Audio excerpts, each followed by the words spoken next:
Welcome, everybody. Hello, everyone. Welcome to our webinar. I'm J.D. Solomon, and I'll be your host. Today's topic is ensuring success with accelerated instruction, and it's being brought to you by Serious Education Solutions. Our featured speaker today is Shona Rose.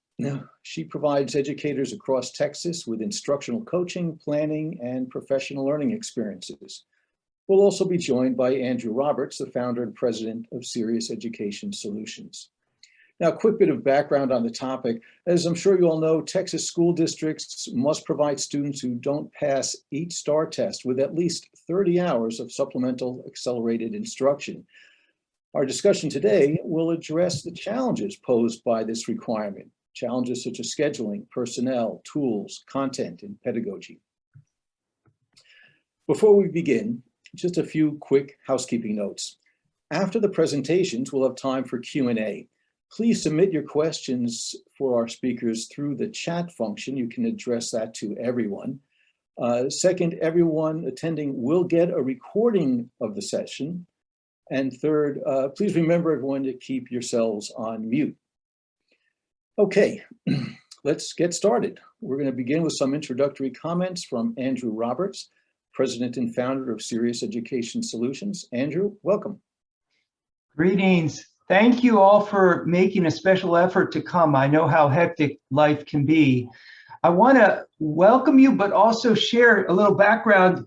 We are a STAAR test prep company that focuses on TEKS-based instruction and authentic STAAR practice. And we've been selling in the state for 7 years and bumped into Shona. And we really are pleased that she's going to be sharing with all of us. If you haven't heard or seen Shona, you're in for a treat. She's a former teacher and she taught at all levels, elementary, middle, and in high school, she was even a curriculum and assessment specialist, assistant principal, and she went on and got a doctorate and even taught at the college level.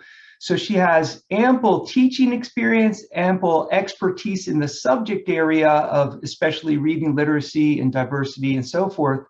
But what I think is what's really special about her is her caring. And I know I've heard from almost all administrators when they're trying to hire a teacher that they want to get someone that they know really cares about kids and kids learning. And that's who Shona is. Right now, she serves on both CREST and TAAS boards. She is a former past president of TAAS, so that shows you she's connected. She's worked on the new development of the new reading TEKS, including the TEKS guides for 9 through 12 ELAR. She was even a former employee of Region 16, so I'm going through the list of things that she's done. But I also want to tell you that she is a baker. And the reason I wanted to mention that is I really think that teaching is an art. Leadership and being an administrator is not a science where you just follow rules and do experiments. It is always a day-to-day challenge to come up with what is the best solution in any given context. And I think that that's encouraging for us, but I think that that's also an element of baking because it doesn't always work out and you have to make do and you have to wait a little longer. But waiting is part of the process. You can't rush things. And I think I always think of that image, letting the bread dough rise. You cannot measure a teacher or performance in 1 day, 1 week, or 1 year. And I just want to encourage us to try and take the big picture and not get lost in the trees. And I know it's hard right now, post-COVID especially, and right now this time of the year, but you consciously made some time to come join us. And I believe that we're about planting some seeds here for you to think through what you can do better next year. Yes, it'd be great to leave with something you do today, but it's hard. And she'll point out that as well. It's not simple solutions. There's no magic bullet, but there's definitely concrete things we can all do. So let me pass it over to Shona, and thank you again for making time for us. Thank you. I'm very overwhelmed by that. Thank you, Andrew. You know, I really believe in that caring about the students because it's what they display to us that we can lift up to make decisions about. Then that's the thing that ultimately makes the difference with our data is figuring out what are they doing because they have had time with us. And now what we want to do is look even more deeply at accelerated instruction and make sure that we're making the good decisions around that element there. So what I'd like to start with is just begin with a little bit of you being able to make a choice about what you think is most important for our time. This is an overview of some of the things that we want to think about in terms of what the research is and what the realities are with accelerated instruction. We could spend an entire hour in any one of these topics and go much deeper into it. But in the chat feature real quick, why don't you look at, these are the elements that I prepared for you today. Would you just type in, what is your priority? Do you want to know more about how different schools are fitting everything in and how they're arranging their schedules? Do you want to know more about supporting the tutors and the kinds of things they need? Or are you more concerned about the different materials that are there and how they would be woven into the different requirements for ESSER and initial instruction? Also, there's a lot of work that we can do about the importance of online practice and ultimately looking down deeply into what is the content that we are supposed to be doing? What are the processes that students require in order to be able to have that success with the content? And then finally, the context in which we experience those things. So let's look at the chat real quick. I'm seeing a lot of answers already. Fitting it in. Oh, Shirella, you want context, process? We've talked about that before. I'm going to open up my chat window so I can see it a little bit better. When I went to the eye doctor, she said I needed bifocals. So that means I have to, when I'm at the screen, I have to have my glasses on. Okay, so it looks like most of you are wanting that, wanting it all. But really zoning in on fitting it in and content, process, and context. So I'm just going to start there and then move forward as we go forward. So here's where I'd like to start with us, with fitting it all in. It's kind of like we're being asked to pack everything into a busted can of biscuits because there's so much that we need to think about and understand. So I've had an opportunity to work at several schools as an ESSER tutor and as a content specialist, supporting their ESSER work. And so these are two of the different ways that I've seen them arrange the work. In one area that I work for is Paladura High School. I was a tutor there, and they have all of the students at some time during the day are in what they call D time, or dawn time. And that way they can go through and the tutors can start to pull those kids from those classes. Another way that I've seen it done is they tried putting an intervention period in there because River Road knew that they were never going to be able to have enough tutors to be able to serve all of the students. There just wasn't enough people that were available to hire, and they didn't have enough staff to be able to do that either. They've also added a tutorial period at the end of the day that makes it to where people can come to that.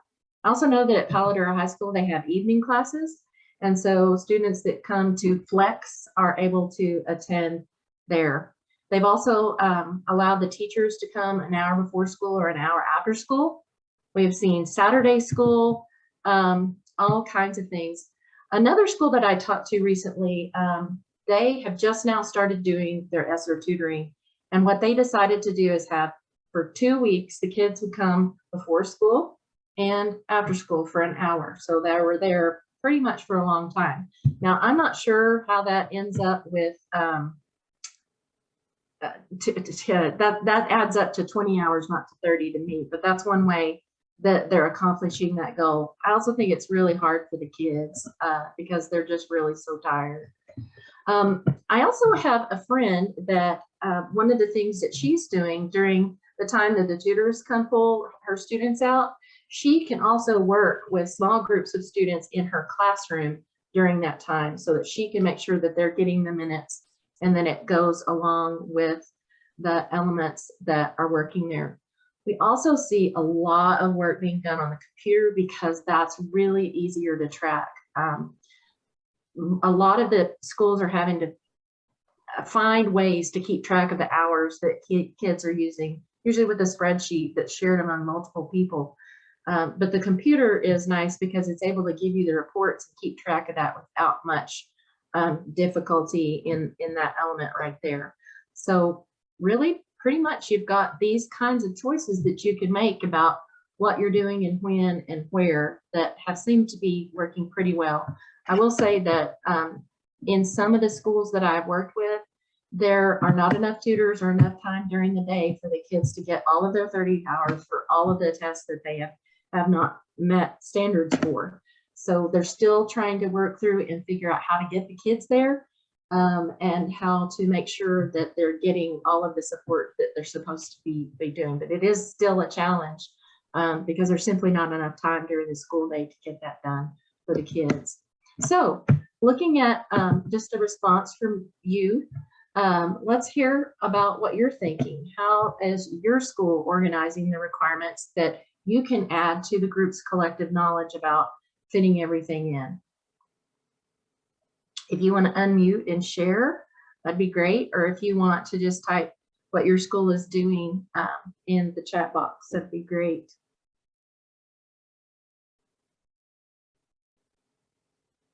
This is where we practice the magical wait time.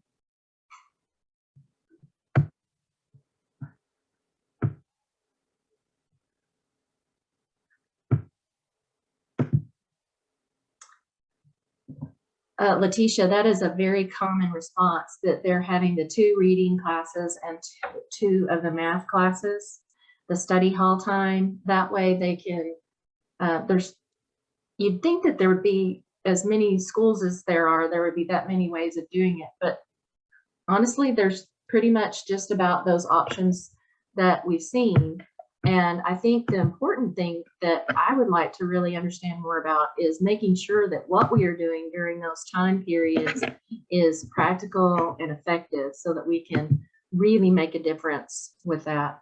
Yeah, a combination of after school and intervention period during the day and making sure that the kids are getting all that there. Thank you. So that's a lot of what we're moving into. So your school organizes the elements so that we can get through all of the tutoring sessions. And people are naming them different kinds of things: Quest, Dawn Time, Eagle Time.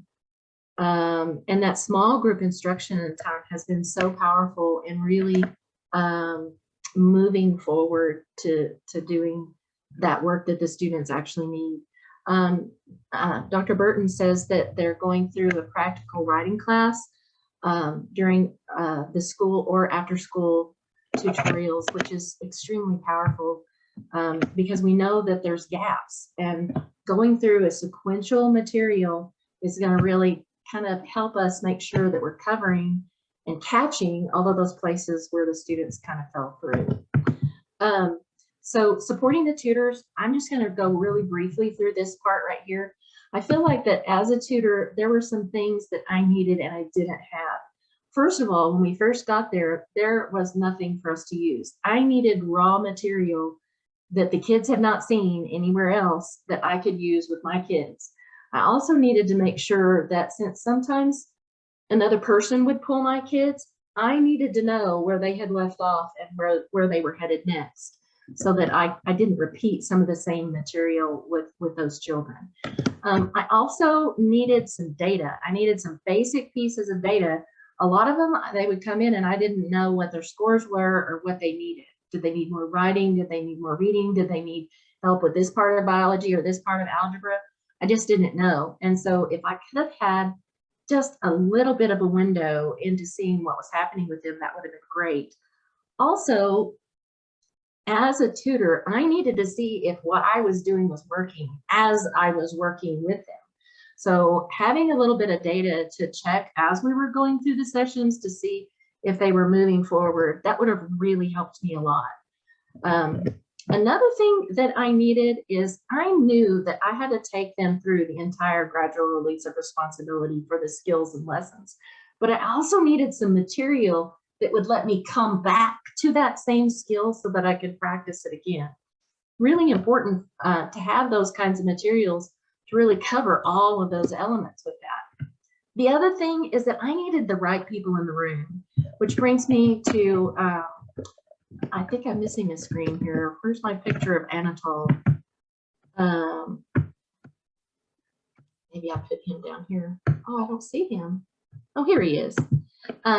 Anatole and Marco were two of my tutoring kids that are right here. When Anatole came in, he had failed the English test and swore that he didn't. He was so angry that he had to come spend time with me.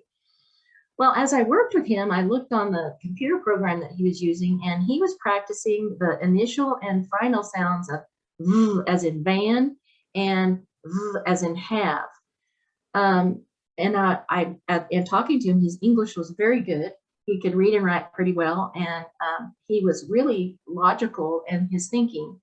But the program, the way they had it set, he was still practicing phonics.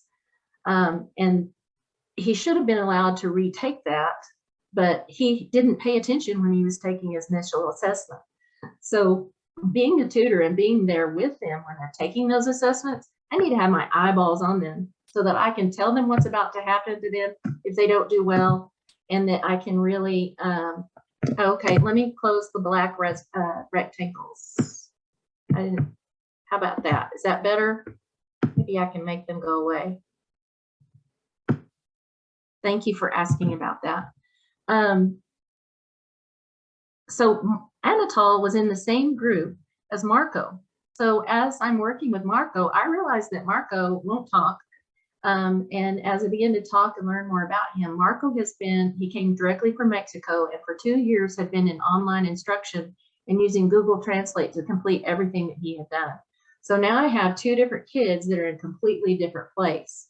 So since he wouldn't talk to me, I wanted to evaluate with a written conversation if he would kind of I can get a bigger idea of what his language was. At the time, he was in an English 1 class, and he was not thriving. And as we look at it here, you can see that he really wants to learn. And it got to the point where he couldn't even write to respond to me, but he would talk a little bit. And so I just wrote down what he was saying so we could start to see the language. We ended up moving Marco into a different kind of tutoring and into a newcomer class, because it really was just too hard for those same kids to be in the room. And as a tutor, that was something that would have really helped me a lot to have the right people in the room. So looking at the materials and looking more into context and content of what people experience, I'm going to move into that area right there. At River Road, we are doing a research pilot with Serious Education on the impact that the materials have for the students. And so what we did is we divided up all of the materials for different portions of the instructional time and the different categories of tutoring and all kinds of things that we were doing. So we ended up using the bell ringers in all classes for, they're called zingers in the curriculum. And it's just the commonly missed problems. That way we could have some modeling and some conversation about why those things were missed and the ways kids needed to think through that. They're also graduated in complexity. So they start with 2 answers, 3 answers, and 4 answers, so that it gradually gets all of the kids through there, even people like Marco, where they could, if they couldn't do all 4, they could really zone in and get to the one that just had 2 answers. During the school-wide tutorial period at River Road, that's where they've got that everybody is having tutorials at the same time. So on Monday, it's English, Tuesday, it's algebra, Wednesday, it's social studies, Thursday, it is science. And that way, each day, the content area teachers are assigning the curriculum and the assignments to them, and they're able to also give grades on it. And then the other teachers are watching those class periods to monitor what they're doing. And it's been really helpful to pull some of those materials back into class and say, hey, we're seeing that several of you are still missing X, Y, or Z. Then during core instruction, they can have a systematic approach with the print materials, or they can jump back into some print materials where they can really do that with direct instruction. We see also that we've used the serious practice sections inside of the materials, as well as previous grade level materials to help fill some of the gaps. Because honestly, some of them, they need to take the English 1 test, but they never passed the 5th grade test. So that makes it really easiest for us to go in and dip into the level where the students are needing to help us really achieve. And it also designates particular parts of the materials so that nobody's using the same stuff and they're not seeing it more than once, unless it's a purposeful readdressing for something that wasn't understood. And I think that's been really powerful to have a plan. That way things can be copied or things can be assigned ahead of time. And it relieves a lot of the nervousness about who's going to do what and when. So what we see right here with the bell ringers is that our initial instruction, we can use some of these with the zingers. And what I really like about this is that you have all portions of the gradual release model. The teacher can model, they can do that we do part where they're checking for that immediate response to how the students are thinking through the materials. Plus, I can come back to it to rehearse the strategies and make sure that all of those concepts are really consolidated for student memory. In the school-wide tutorial period, you see that I have a picture of an online portal that I was supposed to put in there and obviously forgot. So please forgive me with that. But they are able to assign those core lessons and activities and then assessments as well. And in those assessments, sometimes they're doing that during their tutorial period, and sometimes they're doing that at home or even in the English classroom or the math classroom. The fun thing about that is it allows the communication with the paras and the special ed to really think about what they're doing to meet the needs for the students on their IEP or IAPs for 504 students as well. And that way the kids can also, if they're sick or they're at home or there's, they're on traveling for softball, they can hop on that on the bus because it's one-to-one and they can work through their curriculum during that time. It's been a really flexible use that I've not seen used for a while. The core and direct instruction, what we see a lot of times is that we have more and more people coming into the classroom that don't have the traditional preparation and they don't know the curriculum. And so having something that has the words defined, has how the skills are applied is so critical for our teachers because they often haven't seen some of that. And this material that we're using is really helping us communicate with the parents about the reality of where their kids are and helping them measure, the students measure their growth over time. And so I've really enjoyed that part of it. The remedial part, having something, so my 7th grade teachers would sometimes tell me, I don't know how to teach kids how to read. I don't know what the curriculum was in the 4th grade, but that's what their kid is. So if I'm able to hand that teacher something that is a place to begin to help remediate for that kid that's on the 4th grade level, even though they're in the 7th, we can begin there and have a powerful place to begin moving that student forward. So the data that I needed, this is a slide that I pulled from some of the stuff that I was doing with some of my tutorial kids. And I can see that with connecting ideas across all texts, we're doing okay on that. But we're still not doing okay on summarizing and paraphrasing, which I need to dip into again. That way I have a clear idea of where I'm heading and where my kids are headed. That way we can begin more with that. All right, so I want to stop for just a minute and I want to ask you, what are you seeing about is the most important idea that we've covered so far that you could take and use right away?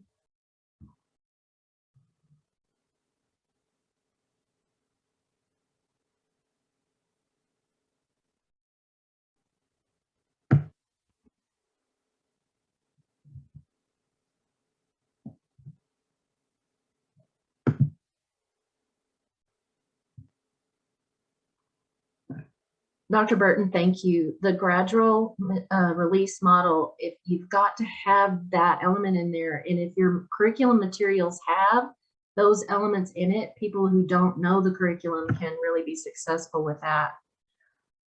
Yeah, revisiting the list and making a determination of what pieces you're going to put where. But I think too, looking at that, Carlo Salinas that's making that purposeful decision about which teachers are where, what kind of kids they have when, is really going to be a powerful thing to have more than one schedule. Having the tutorial schedule is really helpful too. Okay, thank you. Appreciate you guys.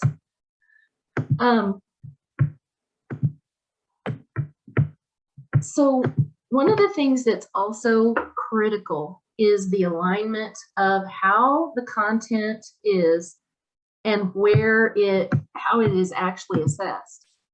And the differences with ability and tutoring groups, that having those different level materials and the online work, I could be working on the same skill like algebraic reasoning, but I can have it with my Algebra 1 kid here, and I can have an 8th grade material with it there that's more on their level.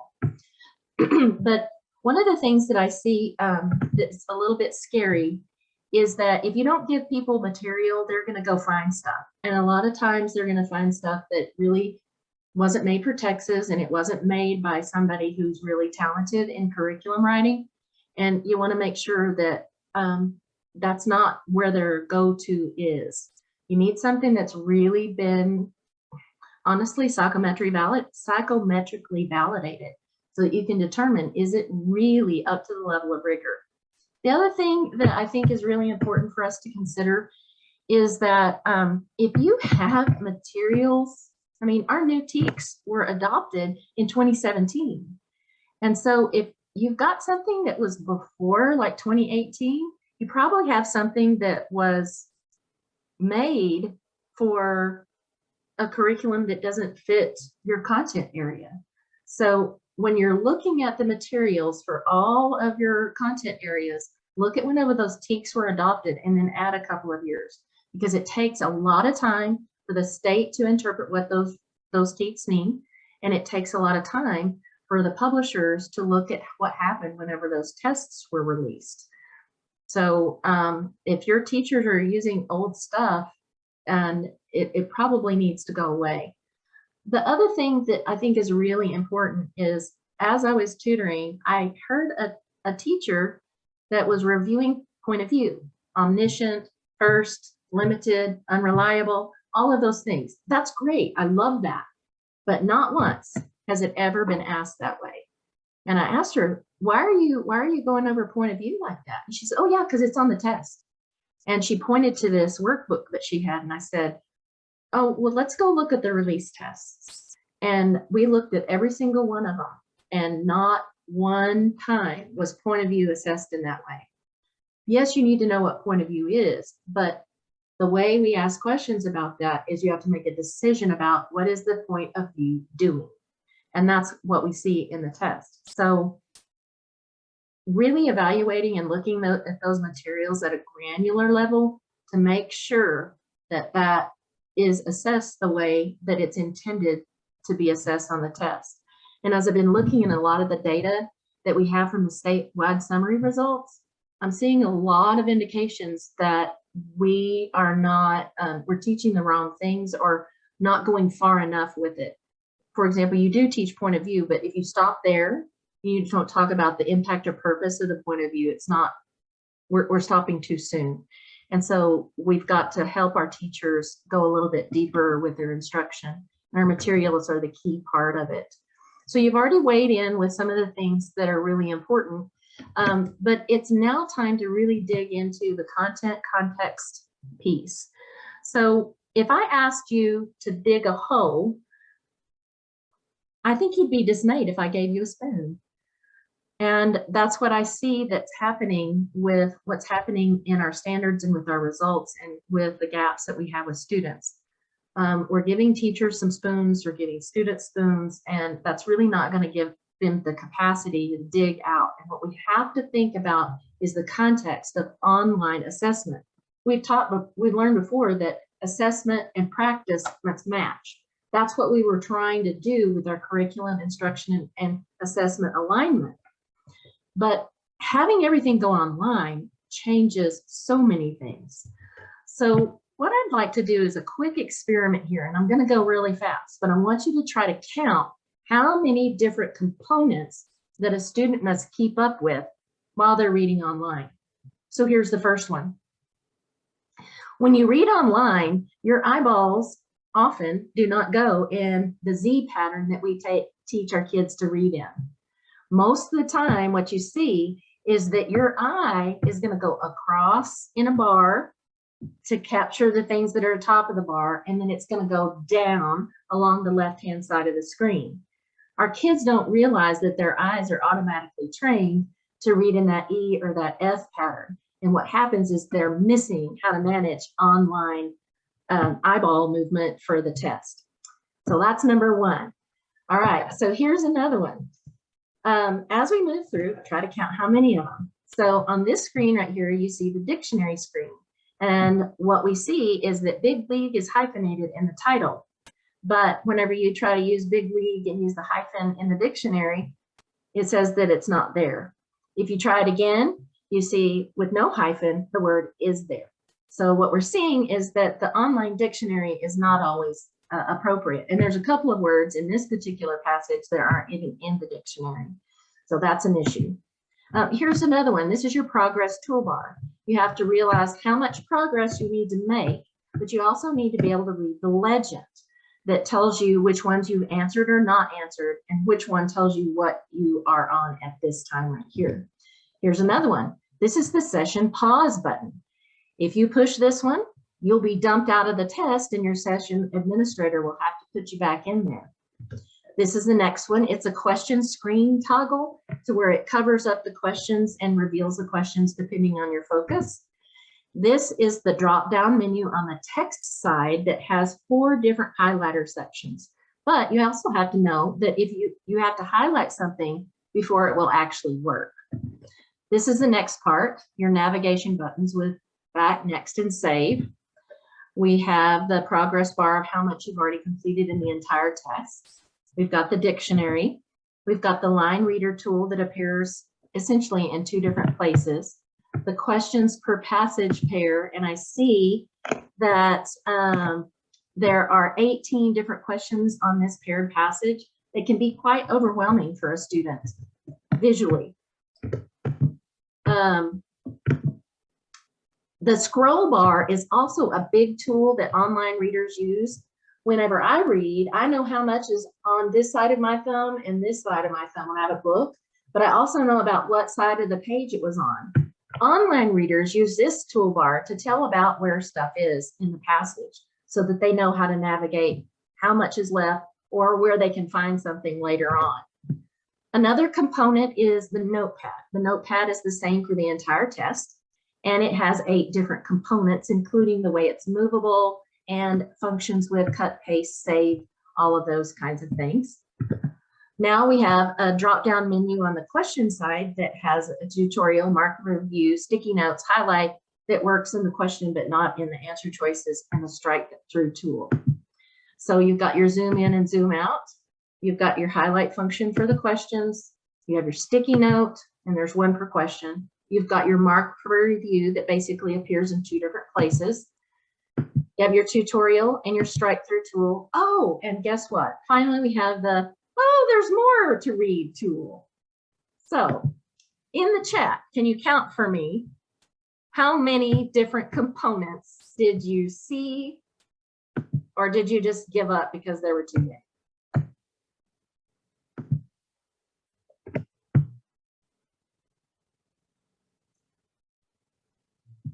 I'm not seeing the chat right now. Oh, here it is. I see 2 people. Let's see, 20, at least 20, way too many. Yes, Lakeisha, too many. Gave up after 18, too many.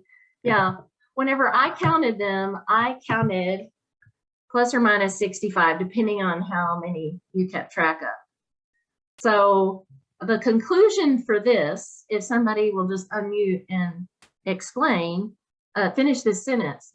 If you are not practicing online, then what's the conclusion we could draw? If you're not practicing online, then students could become easily distracted by all the complexities, and it will negatively impact their achievement. Yep, huge disadvantage. You're not setting them up for success. Yeah, I couldn't see who said that, but you have a beautiful voice and you are very wise. So we have to provide our students with online practice for all kinds of reasons with that. And we have to show them how to use those features as tools. And they often don't match the small notes on the side or the highlighting strategies that we've taught them to do in the past. It has to change. So I guess what my feeling about this is it's a little bit more sinister than the little count that we had up before. We have to set our kids up for success so that they will be able to be successful with the online environment. So finally, the last piece of our work together is looking at all the ways that the stars align. You know and have been working on for many years the curriculum, instruction, and assessment process, making sure all of those things are the same. But there is often something underneath that curriculum, instruction, and assessment that we're not teaching. It's the thinking process. In other words, how do I figure out how to make an inference, for example? It's not going to be you take what the text says and what you know, and you wave your magic wand and aha, you have an idea. That's really the kind of inference that we call a predictive inference. It's not a grounded inference that are tested on the test. So we have to teach different explicit, concrete, and actionable strategies about how one goes through the thinking to do those steps. We also see from our data points that there are particular instructional phases that are being abandoned or not done exactly the way they need to be. The data tells us which pieces of the instructional model need more focus for student success. We have to know that because of who the person is that is doing the thinking and how do we reason and in what conditions. And many times our teachers are not taught how to teach in a way that leads to those outcomes. So what often happens is the teacher teaches by asking a series of questions that the student guesses what the next steps are, or that they say, oh, you can follow this acronym and you can come up with the right answer. You can follow PEMDAS and get the right answer. This kind of teaching leads to students that follow orders, they mimic the procedures, and they complete the instructions. They're doing what they're told to do because of the way the teaching is going. On the other hand, what we need is not a robot, but a CEO student that can reach through that screen and partner with the data and the procedures and the things that are required for that to really reveal their own thinking and reasoning so that they can create and make decisions of their own. Because the complexity of what's going on here is not going to be something that you can really just drop down and say, do this, do this, do this, do this. The thinking and the critical work that has to be done is not a checklist. And our instruction and our materials have to provide those opportunities for students. So what I'm seeing in the data based on what we're here is that there are some problems in the I do and we do phase. When I see a teacher that often, I was in a classroom yesterday and she thought that she was modeling. Well, she wasn't modeling explicitly. She was telling people what to do. Do this first, do this next, those kinds of things, right? And then she thought during the we do, if she brought a student up to talk, that was the we do. And what we have to see with this is that we really do have to have the teacher model explicitly what kind of thinking and what kind of processes we use to answer STAAR test questions. Is that teaching to the test? Well, I'm sure glad somebody taught me how to parallel park before I went to my driver's test. So we've got to really focus more on that. There's some particular content areas that need a little bit more focus on that than others. But the other thing that we see is in the we do phase, that is the really important time that the teacher brings that feedback from the students so that they can tell, how are you figuring that out? What are you thinking? How did you get to that place? Show me what you did. That way the check for understanding can be very powerful and solve some problems before it gets to the point where they've internalized the content incorrectly. Also, what we want to see is that collaborative phase. A lot of people are leaving that out. But the collaborative phase, whenever the students are working and talking together or talking with a small group, that's whenever the transfer of learning happens. That's whenever they start to have everything come together and they consolidate the learning. Then the teacher brings everybody back to the we do so that they can review and check for understanding and they can explain their thinking processes. And yes, make that learning visible. A lot of what we're seeing with instruction that is not doing very well is it starts with this we do stuff with let me tell you what to do. And then it goes to, all right, now you do it.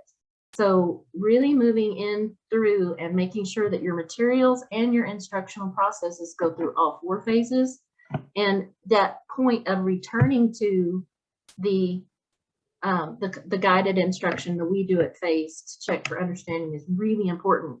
If they cannot do that collaboratively and show that they've consolidated that learning, they will not be successful doing it alone. So here's what I'm seeing in the data. For social studies, we see because of where the data point lies at 69, they're struggling to apply their concepts and their understanding to novel situations. If it's assessed the way they've seen it before, they're doing pretty good. But if it's something new, they're really struggling with that. And so that's going to really need to happen during the we do and the collaborative phase. With biology, what we see right here is that the kids are moving on to other levels before they really have that check for understanding and understanding of the systems involved with biology. And so we need a more explicit modeling of not only what, but how, and have a chance for the students to interact with the teacher to explain where their thinking is going. So same thing with algebra. We have a mismatch in how the curriculum is and how it's assessed. So what I like about this is that I'm able to move forward and have that spiraling practice with my seniors and have multiple levels of practice, have layers of what's elements of, that are doing that. And I also have graduated levels of complexity. And what I want to do is I want to move my kids to that self-regulation and that assessment capable person. I love this one right here. It says, to answer this STAAR question, I should think about X, Y, or Z.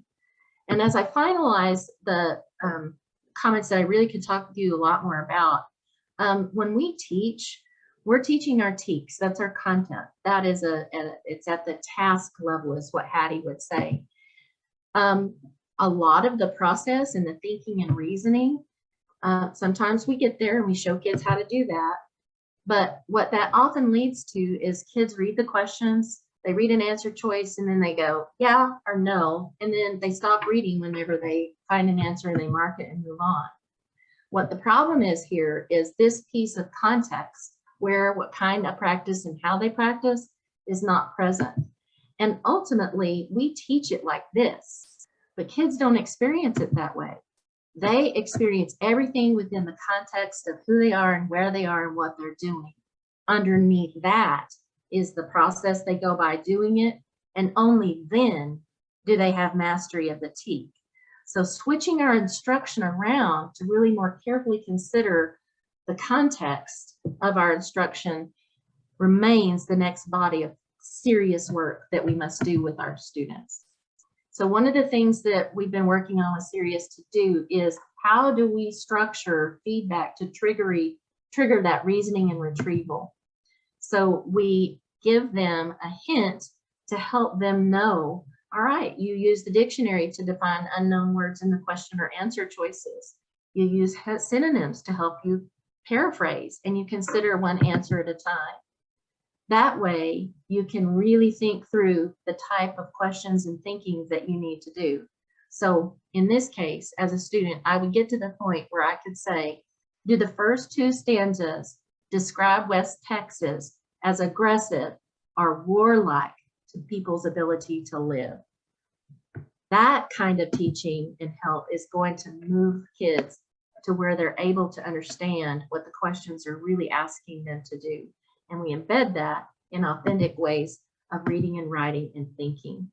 So their processes of using the online tool as tools for their thinking become the way we do our work with our accelerated instruction.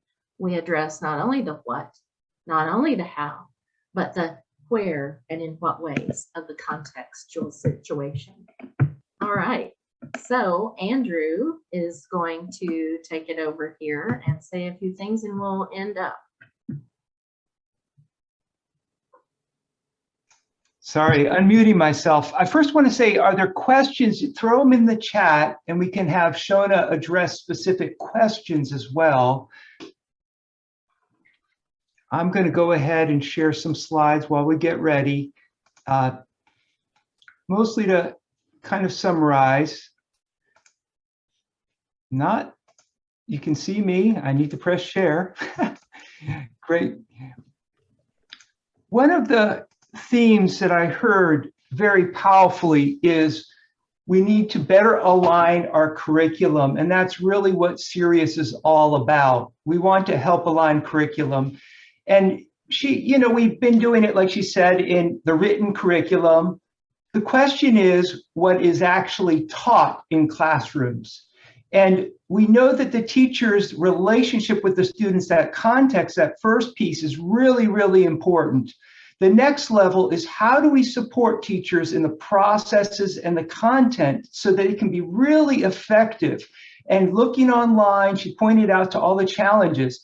Well, I'm saying not just align your instruction to the TEKS, but maybe we need to go a little further, or better said, deeper. Because another one of the key themes was they need to unpack and not just be taught rote rules, because they need to apply these on the test, which is thinking. So I just want to throw out a statistic that's just arbitrary, but I talk to administrators and they say, oh, all of their lesson plans are TEKS based. They're definitely teaching the standards. Well, interestingly enough, Ed Reports has gone out there and looked and said, you know what? Even the instructional materials that are being used don't even align to the TEKS.